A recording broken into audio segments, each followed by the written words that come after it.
जखमी अवस्थेत सापडलेल्या तांबट जातीच्या पक्ष्यास उपचारानंतर पुन्हा निसर्गाच्या सानिध्यात सोडण्यात आले।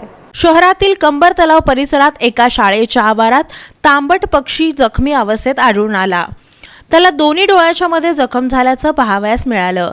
ॲनिमल राहतचे डॉक्टर राकेश यांनी त्याच्यावर उपचार केले। 8 दिवसात हा तांबट पक्षी बरा झाल्यानं त्यास निसर्गात सोडून दिल्याची माहिती पक्षी मित्र मुकुंद शेटे यांनी अस्मिता विजनशी बोलताना दिली।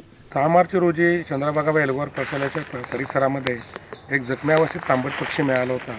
तो आज पूर्णपणे बरा झालेला आहे। 17 मार्चला तो आज आपण त्याला निसर्गात सोडत आहोत। शालेय परिसराच्या बाजूला जे स्मृती उद्यान आहे तिथं आम्ही सोडत आहोत पक्षी।